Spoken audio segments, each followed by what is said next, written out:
Thank you, Chris, and can I join Chris in thanking you all for attending.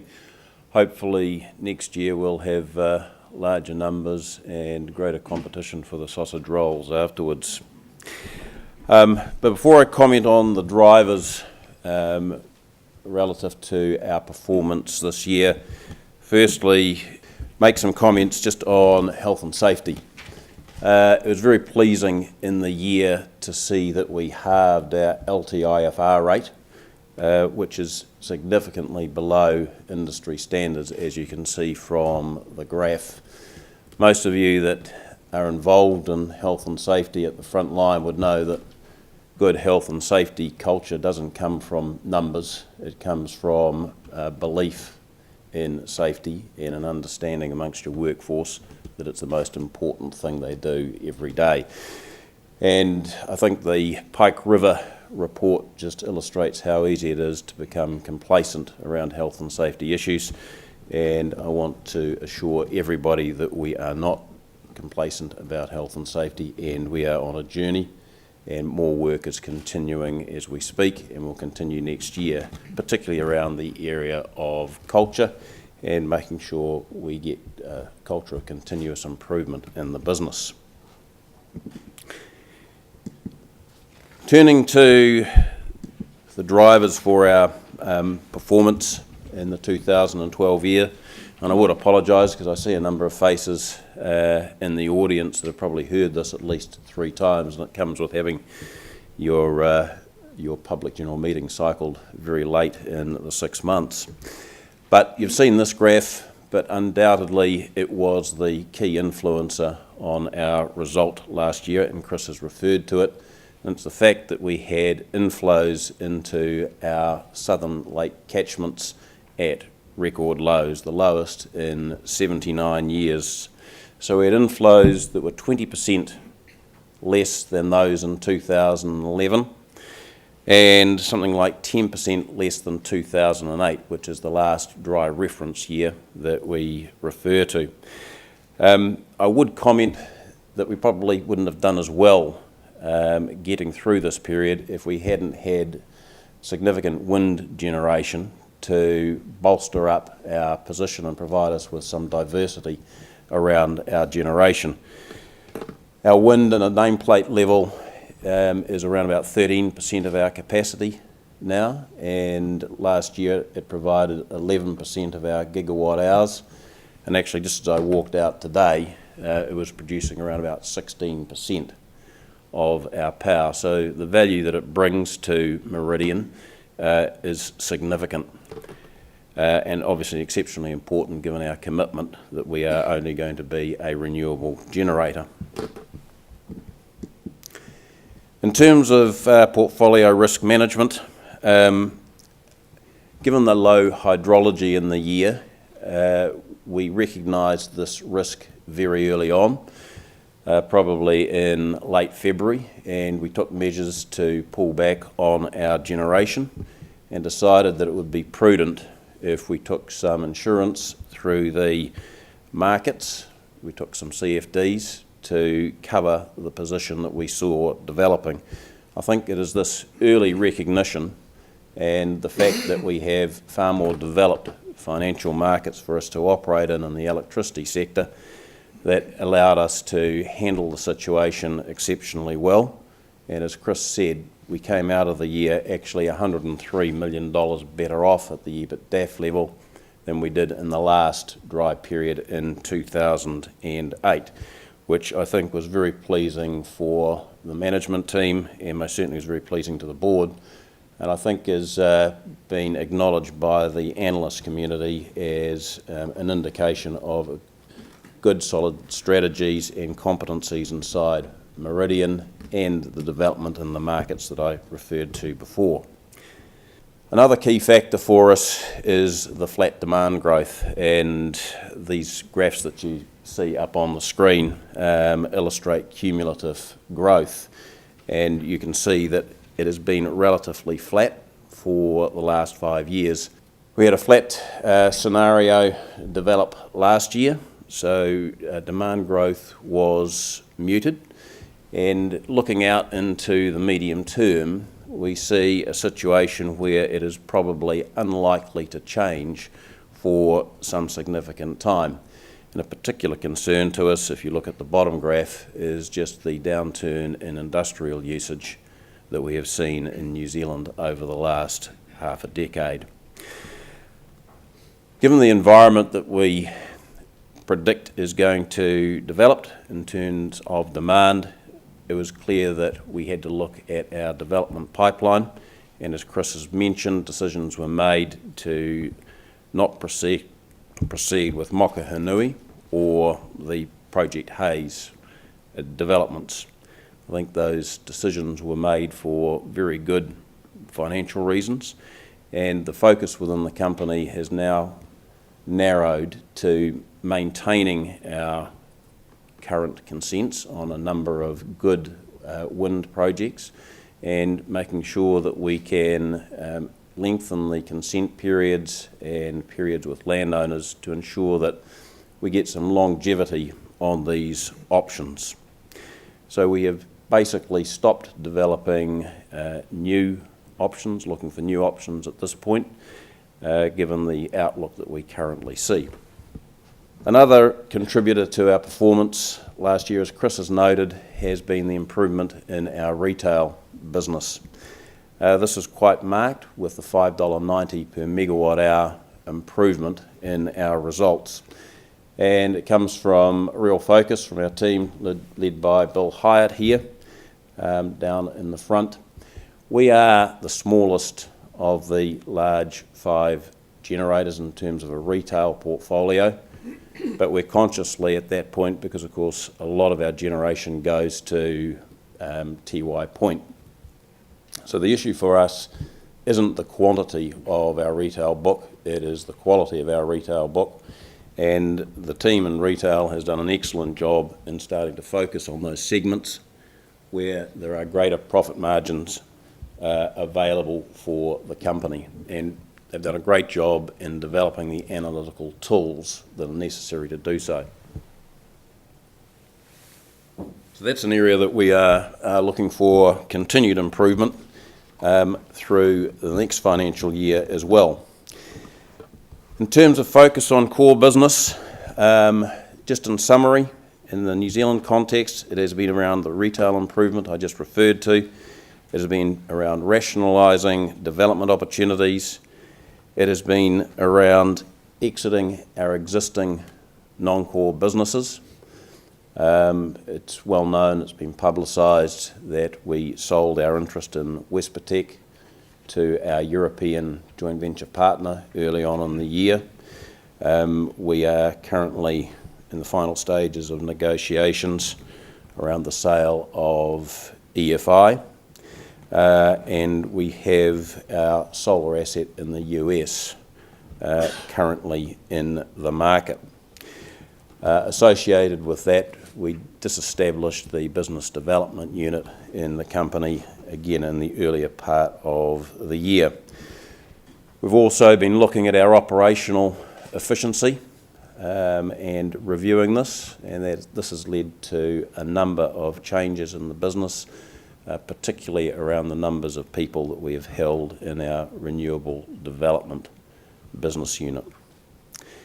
In terms of Australia, the construction of the joint venture wind farm at Macarthur continues. It is on program, and we have achieved first power. It is expected to be fully commissioned in July this year, and most people here will know that that is the largest wind farm in the Southern Hemisphere, which we are in a joint venture with AGL in. It was pleasing in the year to see that our Mount Miller wind farm, our existing Mount Miller wind farm in South Australia, improved its performance as we continue to tweak it and look for enhancements. And as Chris said, we committed to the Mount Mercer wind farm in Victoria approximately 3 months ago. Contemporaneously, we are running a friends and family trial, which are actually expanding past friends and family now, to establish whether there is an opportunity in the Australian market for our power shop offering. That work will probably be completed around about March next year, when we will make a decision on whether we proceed or not.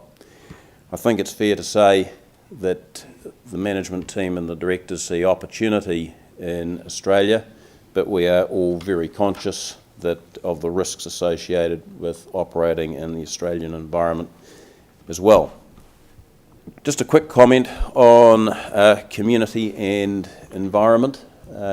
It probably isn't a well publicised fact that we spend over $500,000 a year in the communities in which we operate, and we are continuing to spend in excess of that amount of money, and this reflects our commitment to work with the communities in which we operate and seek to operate in the future.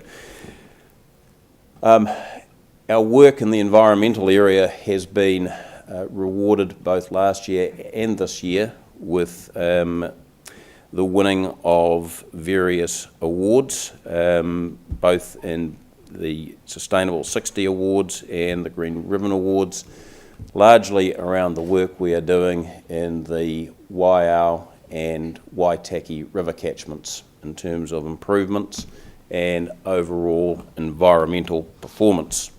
A few comments on current issues, and this is probably one that a number of people are relatively interested in. The New Zealand aluminium smelters contract. As Chris said, we have a binding contract with New Zealand aluminium smelters that was entered into in 2007, which covers the 18-year period commencing on the 1st of January next year. Meridian has requested, Rio Tinto has requested that we look at that contract and make a decision as to whether we are prepared to alter it in a number of ways. We have reviewed the contract some time ago, and we have advised Rio Tinto executives of the areas in which we are prepared to look at some amendments and the areas in which we are not prepared to look at amendments.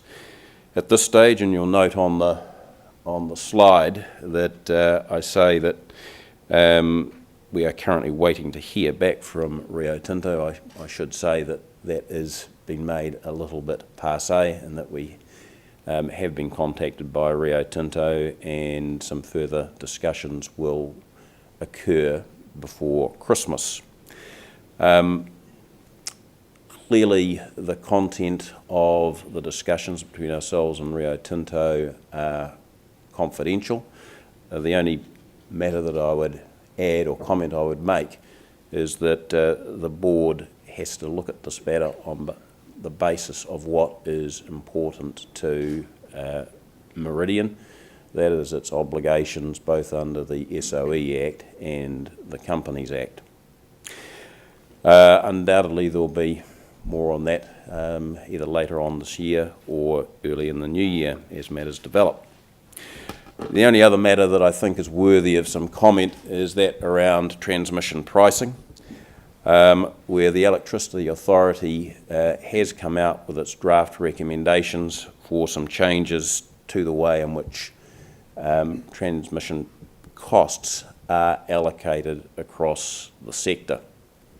And as a company, we are very happy with the manner in which this report has been approached by the Electricity Authority, and we are very supportive of the outcomes. I can't say that that is the case universally across the industry, but we most certainly have been banging on about this for a long time, and Guy Waipara down here, it's largely been his life's mission to get some change in which this methodology has been approached. So we are supportive of the changes. The dates for submissions have been put out to the end of March next year.